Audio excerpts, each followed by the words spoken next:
The 2011 NBA lockout is etched in recent memory, with the work stoppage stretching from July to December, leading to the loss of 16 regular season games. Many people remember the constant negotiations or the players playing street ball all across the world and assume that this was the worst lockout in NBA history.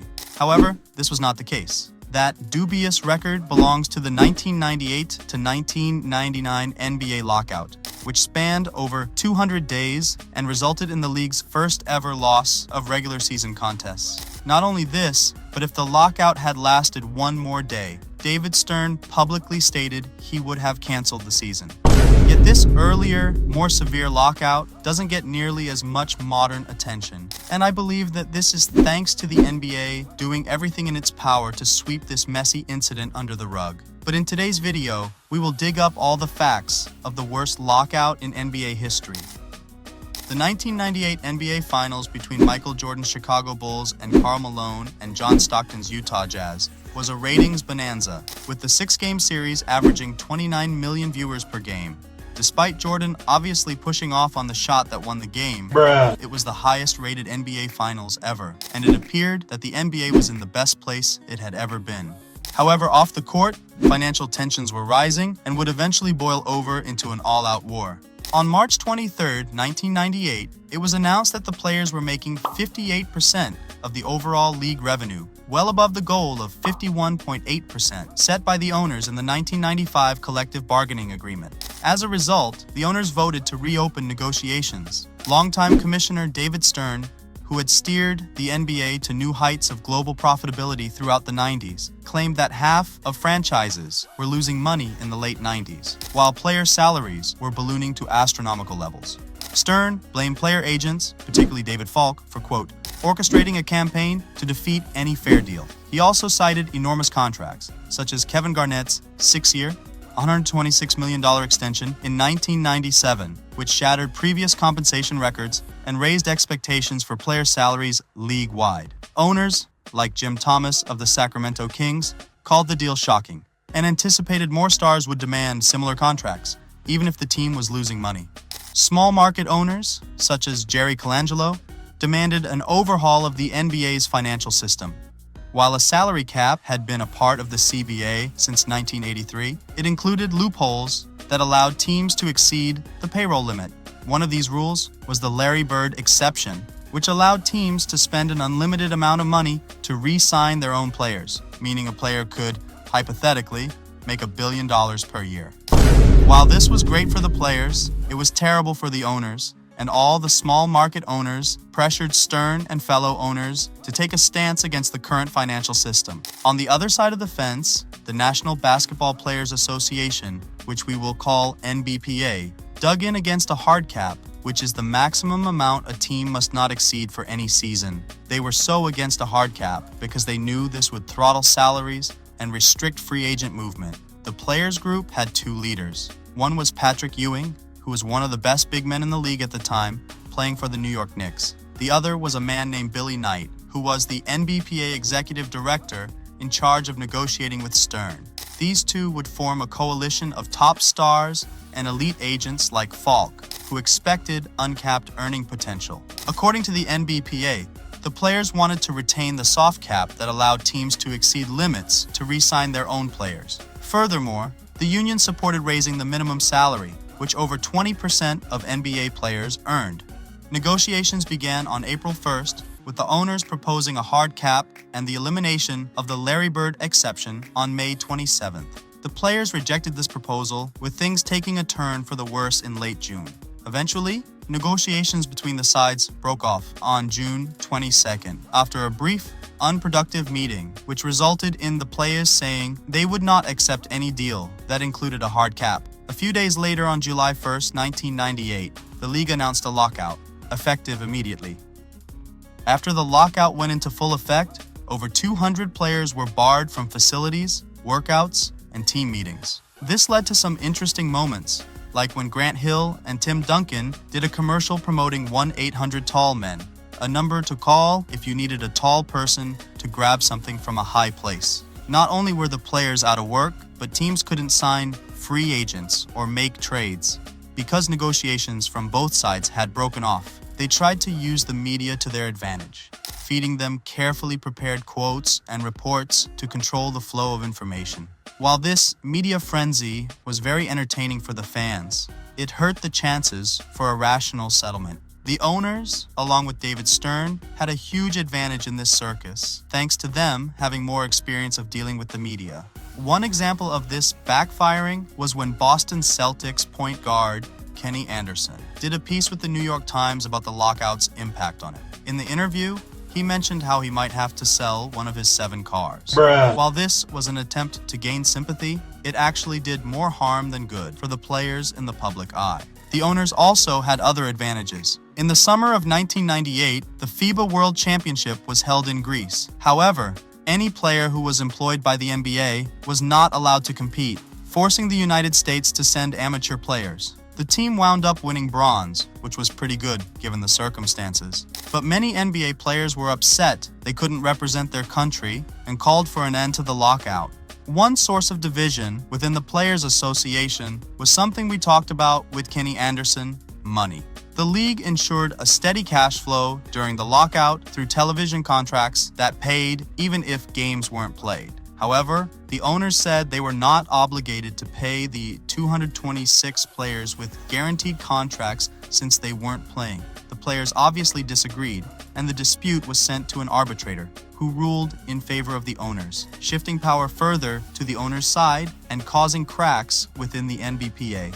After 45 days of not speaking, negotiations between the two sides resumed on August 6th. While this may seem like a good thing, it wasn't, as the owners left the meeting after just 15 minutes. By September 10th, the NBA canceled its first ever game due to a labor dispute, followed by training camps, the preseason, and the first 2 weeks of the regular season.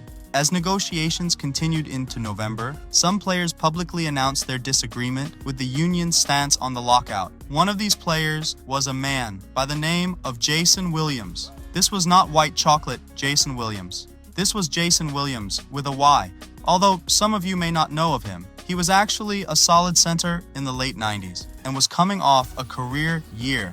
Before the lockout, averaging 13 points and 14 rebounds per game, knew he needed to get paid and couldn't afford to lose the season. So, he did over 70 radio interviews and even did a skit with Chris Rock to try to end the lockout, which enraged Patrick Ewing to the point of telling Williams to shut the F up.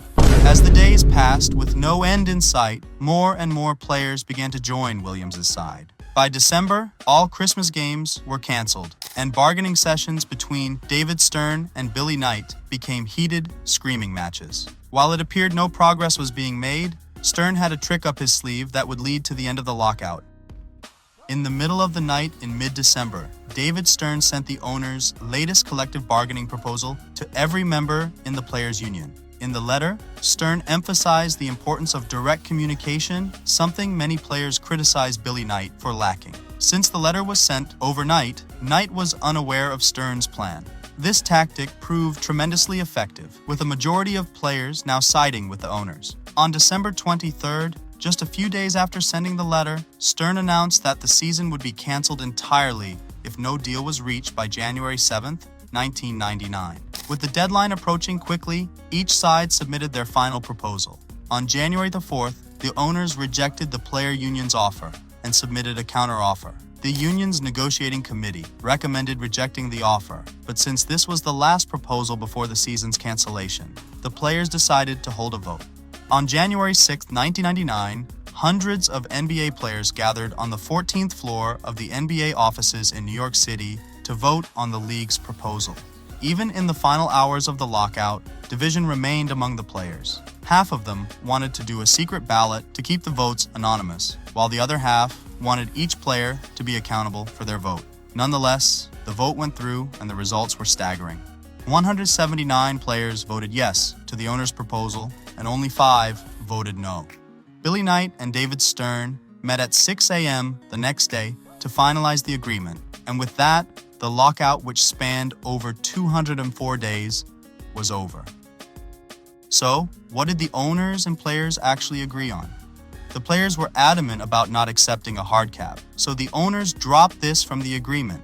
But besides that, the deal was viewed as a huge win for the owners.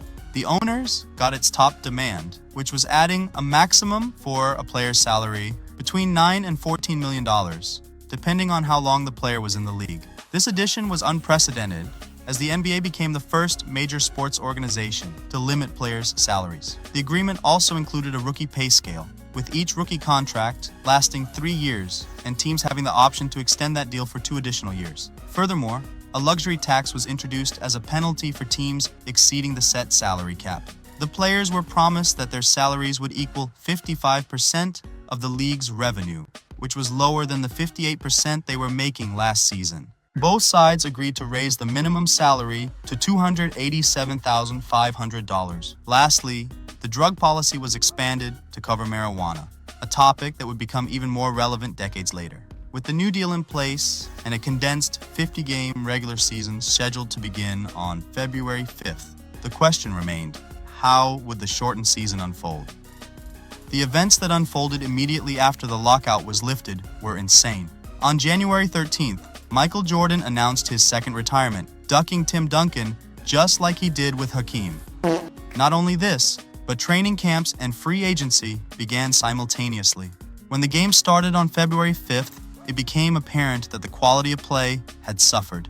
Many players were not in game shape, leading to an increase in turnovers and a decrease in points scored. The play was so bad that some fans stopped watching. As the season progressed, the players began to voice their concerns about the toll of playing 50 games in 90 days. Star players sat out back-to-backs, and injuries were on the rise. Unfortunately, Jason Williams, the vocal advocate for ending the lockout early, suffered a season-ending leg injury 30 games into the season. Williams would never play in the NBA again. Fast forward to the playoffs. The San Antonio Spurs were the 1 seed out west. They were led by David Robinson and Tim Duncan, who dominated the Western Conference, only losing 1 game on their way to the finals. The Eastern Conference, however, told a different story. The top-seeded Miami Heat faced an unexpected challenge in round 1 against the Knicks, who were the 8th seed. In the series' deciding game, Patrick Ewing recorded 22 points and 11 rebounds, leading to a stunning upset. The Knicks' Cinderella run didn't end there, as they beat the Hawks and Pacers to become the first 8th seed in NBA history to reach the finals. Tragically, Patrick Ewing suffered an Achilles injury in Game 2 of the Eastern Conference Finals, ruling him out for the NBA Finals. Without Ewing, the Knicks were overwhelmed by the size and skill of Duncan and Robinson, and the Spurs claimed their first title in 5 games, bringing an end to one of the worst seasons in NBA history.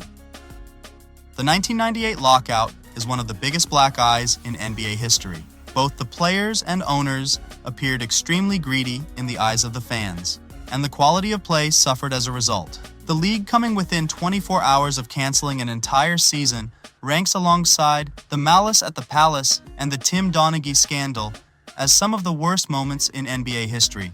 Although the two sides eventually reached an agreement, the impact was felt for years afterward. Television ratings dropped for 3 consecutive years following the lockout, indicating the league's struggle to recover from the damage done to its reputation. The league was not in good shape after the lockout, and if it weren't for the GOAT, LeBron James, who knows where the league would have ended up. But who do you think is more to blame for the lockout? In my opinion, both sides share responsibility for this unfortunate chapter in NBA history. But if you disagree, leave a comment below and let me know your thoughts. If you enjoyed this video and want to learn more about forgotten moments in basketball history, be sure to subscribe to our channel.